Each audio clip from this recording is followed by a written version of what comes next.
You'd never guess it, but the world was this close to avoiding the Gulf War.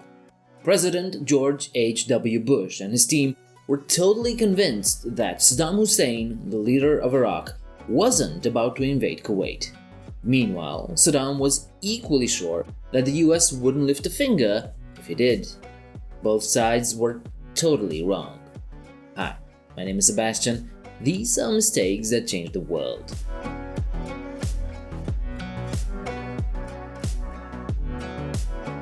Despite a bunch of aggressive moves by Iraq that summer of 1990, Western intelligence agencies thought Saddam was just bluffing.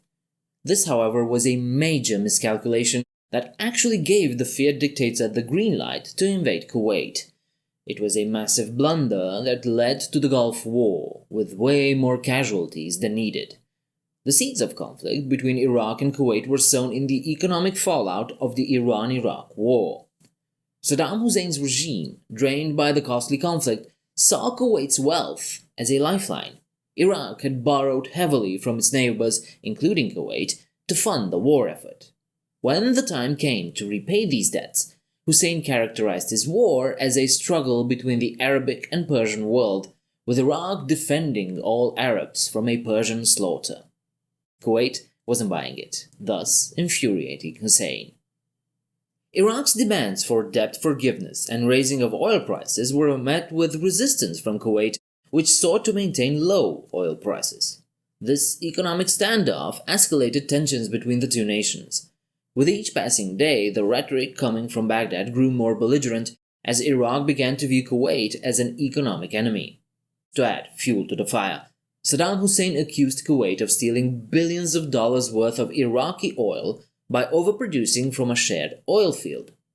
Despite Kuwait's claim that the disputed oil field was primarily located on their side of the border, Iraq's aggressive stance intensified.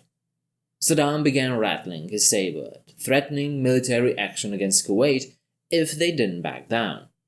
He amassed a massive 100,000-strong army on the Iraqi-Kuwaiti border, a clear show of force.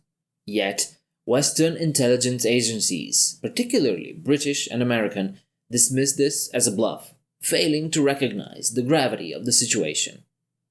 In hindsight, this assessment of Hussein as a mere bluffer is hard to reconcile with his history. Saddam Hussein was a brutal dictator with a proven track record of aggression.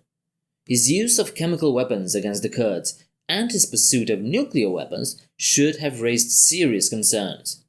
At that time, Iraq possessed a formidable military, the fourth largest in the world, and it was clear that Hussein was using this force to intimidate his neighbors, especially Israel, and of course expand Iraqi influence. Despite these warning signs, the West remained hesitant to confront Hussein directly. A mix of economic interests and a desire to avoid another major conflict contributed to this cautious approach. However, this appeasement policy would ultimately prove disastrous. The perception of Saddam Hussein as a ruthless dictator was widespread. Many politicians and media outlets labeled him a barbarian who would eventually clash with the West. Despite these concerns, the US government adopted a policy of appeasement, hoping to avoid direct confrontation. The US State Department actively downplayed the growing tensions between Iraq and Kuwait, even assuring Saddam Hussein that America would not interfere in their dispute. This stance was exemplified by the words of US Ambassador April Glaspie, who told Iraqi Foreign Minister Tariq Aziz that the US had no opinion on Arab-Arab conflicts. This message was of course interpreted by Saddam as a green light to invade Kuwait. Of course, as we all know, the inevitable happened. On August 2, 1990, Iraq crushed Kuwait in a matter of hours. The Kuwaiti government gone. Saddam Hussein was on top of the world. It's hard to believe the Brits and Americans totally missed this coming. The finger-pointing was epic. Everyone was blaming each other for not seeing this train wreck coming. Saddam himself was like, "Hello, anyone paying attention? The signs were there for weeks now." But let's be real, he also majorly underestimated the world's reaction.